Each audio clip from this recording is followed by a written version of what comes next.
This is an examination of the hidden human condition. This is the Hidden Killers Podcast. The Hidden Killers Podcast. With Tony Brueski. If you're touting that you're looking forward to being exonerated and the evidence doesn't look very good against you, let's, for a moment, for the sake of this conversation, assume that we're talking about Bryan Kohberger and that he's guilty, okay?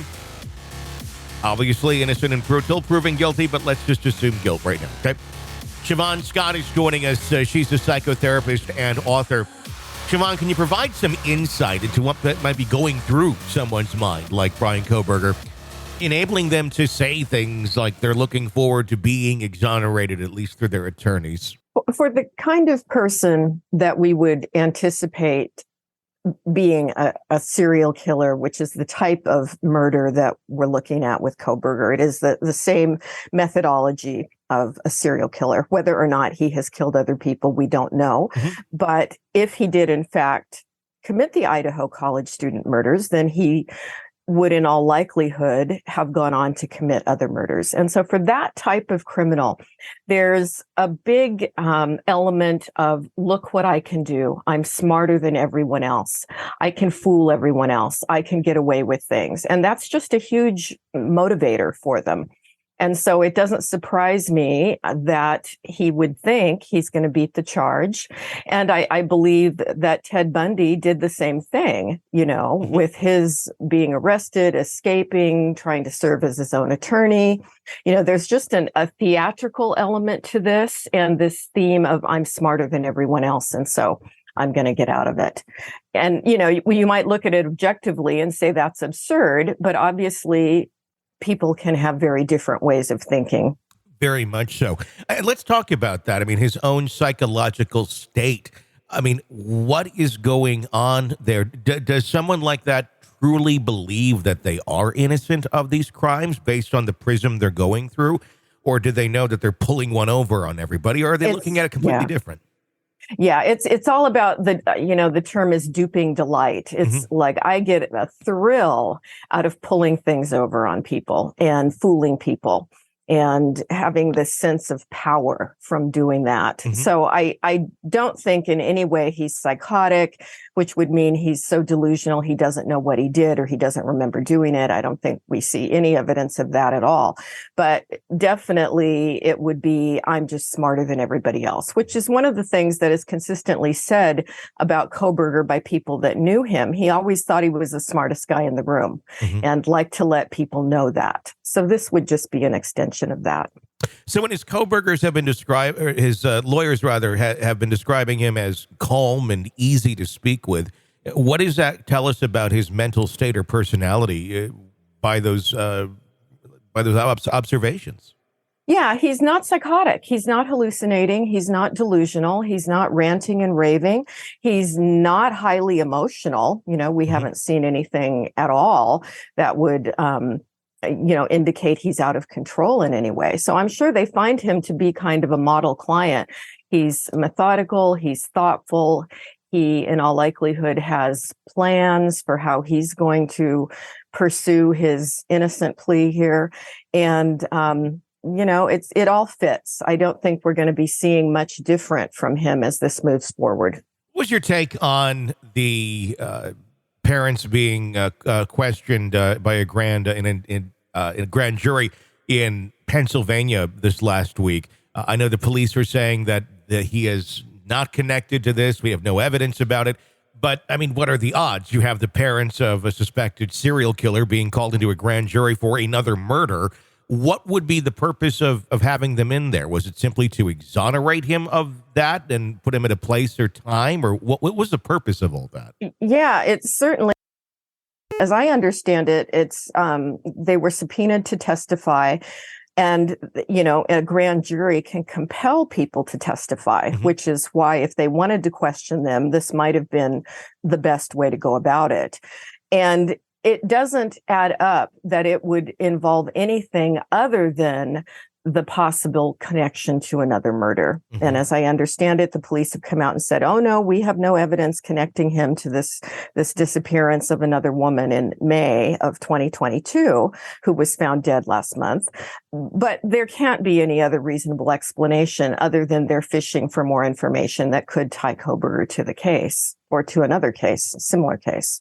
Would they be using it simply to try and talk to the parents about his behavior at their home while he was there, in more so relation to the Idaho murder case? And this was kind of the inroad to do it, because they do have to have a reason of a possible crime being committed in that county for them to compel people to come in and testify.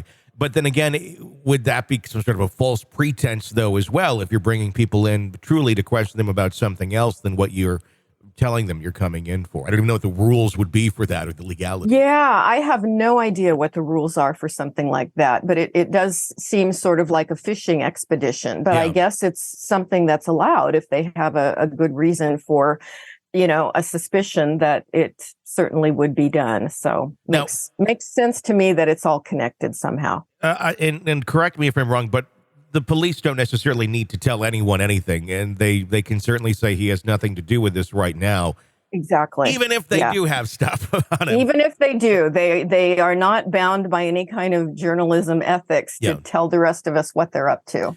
Definitely. Very similar to the beginning of this, where they said they had no leads and were trailing him for quite some time. So yeah, exactly. Be interesting to see where that kind of goes. Let's talk about his interest in studying the emotions and the influence and the psychological traits of criminals and criminal decision making. Leading up to this, some of the studies that he was doing. Does that offer us some insight into his alleged actions, or does it just look really creepy? Yeah, well, it sure looks creepy, doesn't it? And I think there are, 99% of the people who study criminology and are interested in the criminal mind are not themselves criminals. Now, I can't say 99% for sure. I don't have data to support that. But the vast majority of people in a criminology class or criminology program are normal people. And for whatever reason, this is just an area of interest for them, a career interest.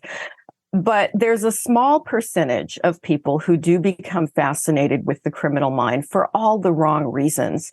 And in essence, you can say they want to meet people like themselves, or they're learning how to become better criminals. And that's their goal.